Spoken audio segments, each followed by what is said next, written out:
everyone, welcome back to another episode of Strong in the Saddle. If you're watching this on YouTube, I have not been gone. I've been posting videos weekly, very consistently. However, if you are listening to this on the podcast, I have been gone since the summertime, I think. Back in the summer, I was dealing with burnout and just really needed to take some things off my plate. And one of those things happened to be the podcast. And as reluctant as I was to put it on pause, I knew it was the right thing to do. And since then, I have missed the podcast a lot. I have wanted to record episodes so bad. In fact, I did record an episode or two and just ended up deleting them because I was like, this is not what you need to be focusing on right now. You need to focus on just getting back to you, recovering from burnout, and just feeling better. And I'm very happy to say that I am, in fact, feeling so much better, and that is why the podcast is back. Today I want to talk about my obsession.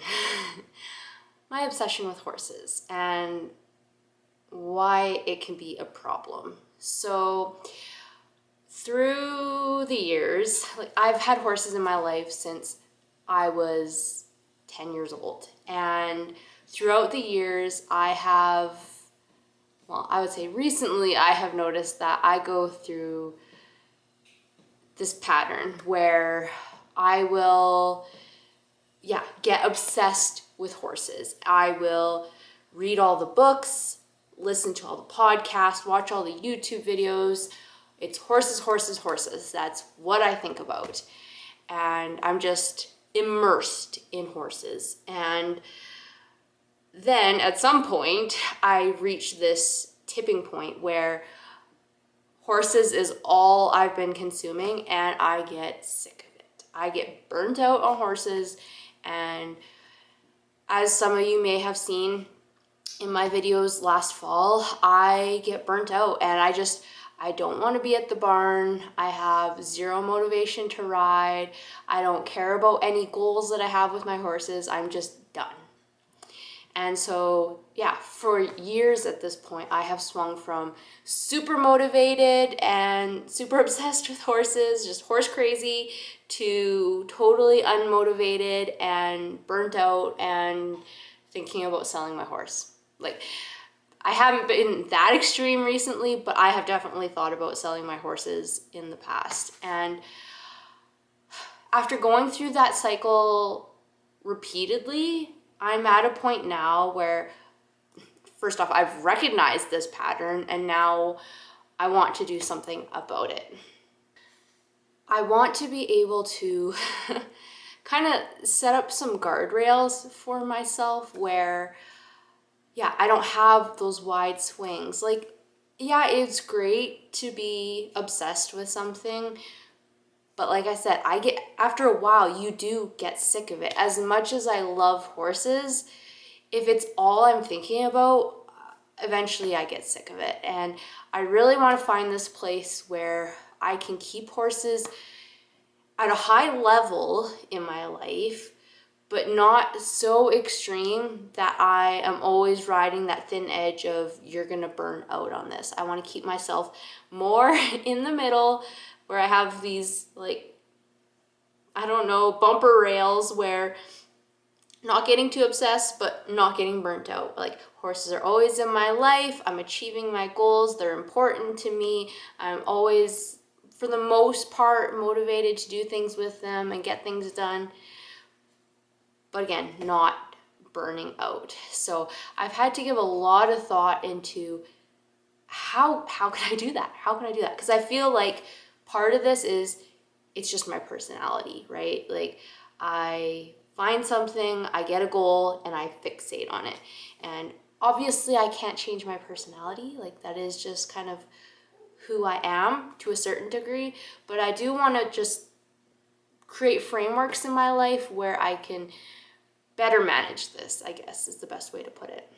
One way that I think I can better manage this is just to make sure that I'm staying well-rounded as a human, having other goals beyond just hyper fixating on horse goals. So that would be having fitness goals, having work or career related goals, maybe having online social media type goals, having relationship goals, just having other things in my life beyond horses, because I think I can definitely, as I said, hyperfixate on something and it's all I'm thinking about. It's all that I'm putting my energy towards, and everything else kind of falls by the wayside. I think I need to consider what else is important in life and try to be a more well-rounded human being. I know that if you want to achieve things in life, that does mean you need to sacrifice other areas of your life so you can devote time, but I think I take that to an unnecessary extreme. So really sitting down with myself and thinking about what other goals do I want to achieve in my life to make me a well-rounded person. Another strategy that I kind of want to borrow from like my fitness side of things. So in that regard, I track a lot of things when it comes to my fitness. I track like how much weight I'm lifting, like all my workout metrics.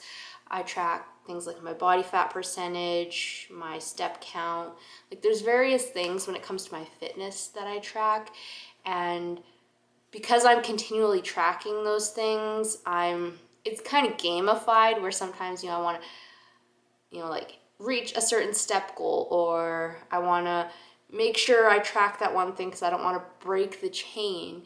And I don't really have any sort of game sort of thing like that when it comes to horses. Like I don't have anything that like I'm out at the barn every day, but I feel like I need to add something that maybe is using the don't break the chain strategy. So I have something where obviously I can't ride every day, but maybe I can do some trick training with Diesel every day or groom him every day.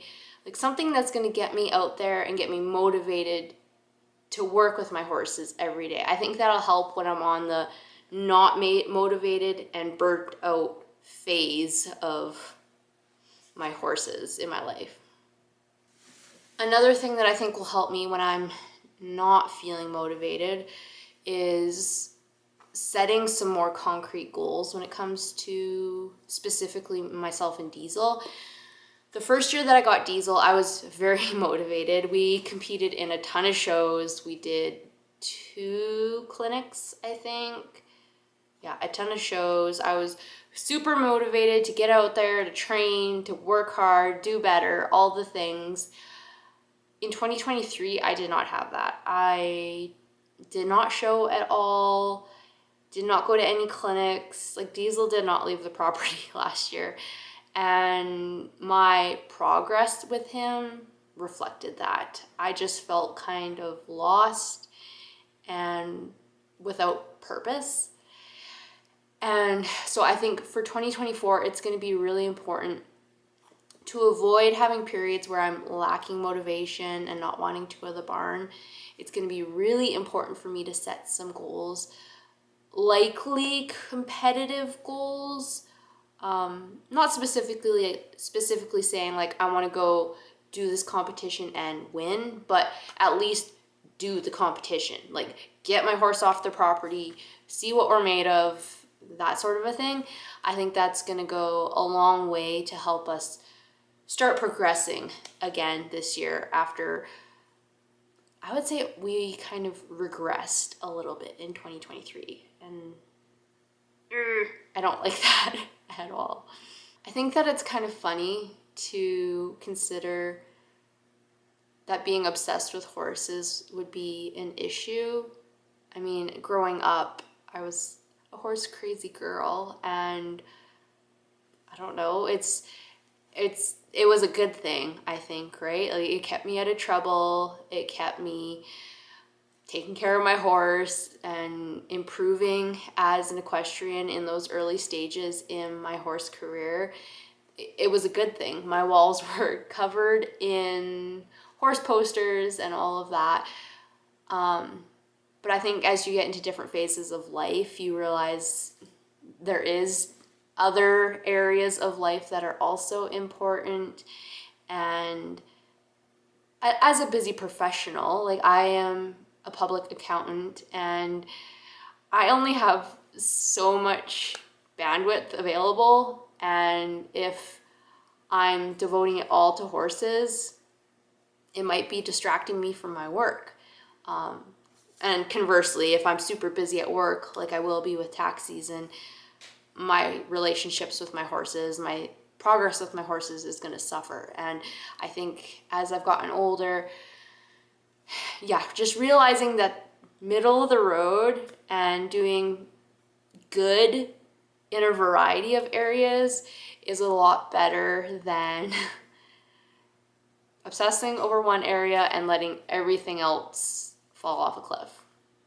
So I think that's kind of what I've come to realize, that yes, people will definitely compliment me on how dedicated I am with my horses and how it's so amazing how I'm out there 6 days a week riding and how blah, blah, blah. Like I'm out there when it's freezing cold. Sure, that's great, but it's not sustainable to a certain degree. It's not sustainable. And sometimes for me, it just doesn't end up being enjoyable. And at the end of the day, I'm supposed to be doing this for fun. I don't know how many times I have to tell myself that. Like, horses are supposed to be fun. Say it with me. Horses are supposed to be for fun. Not my job. They're my hobby. I have to remember that. So, doesn't mean I'm going to love them any less, but it's just keeping things in perspective. So with that, I will end this episode. I hope you guys enjoyed it. Let me know if you're happy that the podcast is back. You can follow me everywhere at Strong in the Saddle. And until next time, remember, it's always a good day to ride.